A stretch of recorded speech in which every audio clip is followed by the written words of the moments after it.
This is an interesting question. With an abundance of conflicting financial advice and investment tips, especially online, how can one differentiate between good and bad financial advice or investment opportunities in diverse markets?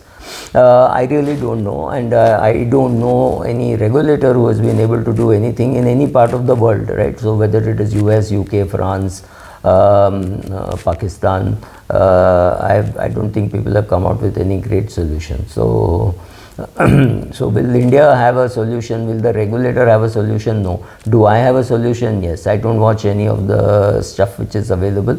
The ones which I watch, I don't wish to name them because the others will think badly about it. So I don't wish to name the good ones and the bad ones. It's for you to find out. The tragedy is by the time you're able to find out which are the good ones and which are the bad ones, you don't need that advice, right? So for example, my whole advice on financial planning is communicate well with your family as to what you're doing. So earn well, spend less, pay your taxes, you have no choice, and put the balance in an index fund if you don't have an advisor, or get an advisor and get into active managed funds and all that. Get yourself adequate medical and life insurance. That's it. This is the summary of all the financial advice that you need. Unfortunately, we crave for variety. We say if somebody comes and tells you put in this fund has given good return over 20 years, that I already have. Now get me something for my child, get me something for my parent, get me something for my neighbor's wife, get me something for my driver, right? So you crave for variety. The market will produce variety. They'll keep throwing it at you. When they have a variety of products, like, I mean, basically it's vanilla ice cream, right? After that, there are some 27 varieties which you can add flavors. Now, well, there can be any kind of a flavor that you want is available in ice cream. So vanilla advice is term insurance plus index fund. Now, if you want anything more than vanilla, well, there are a lot of people available. There are a lot of funds which are available. Yesterday, I was looking at a fund, good fund, good portfolio, reasonably good performance. I just did not like the fees. It was high fees, so I balked and I backed out. I said, no, this is not good enough for me. So these things happen. You have to create your own advisory world, decide whom to listen to. It was in 1979 that I found my broker, and believe me, I don't even ask him what he's doing. He sends a quarterly statement which gives me a fantastic return. I think last year I got something like 29% return. It's a complete trading portfolio. I have no clue.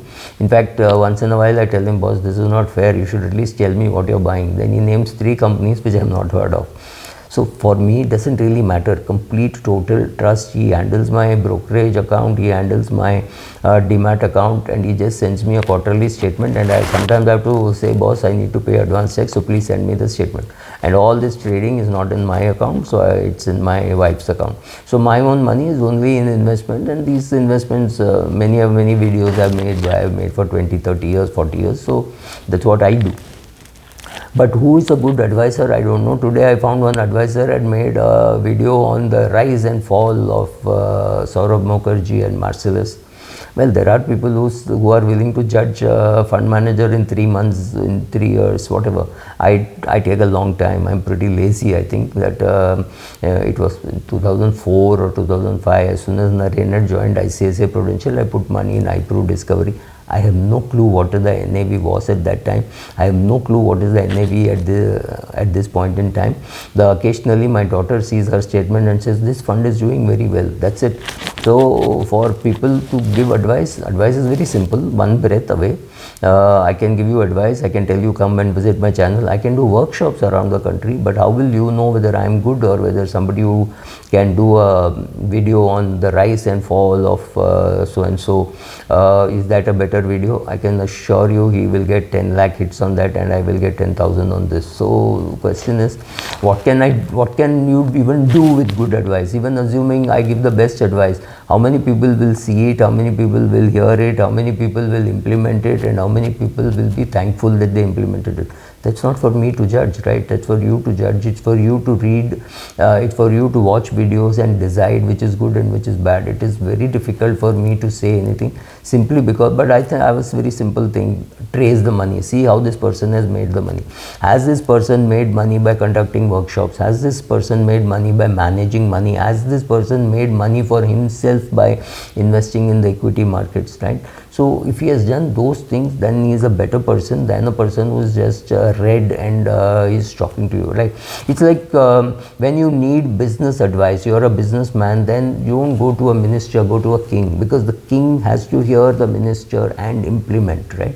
So the implementation is important. So see whether the person is implemented, whether he runs funds, whether he manages funds. Those things are more important.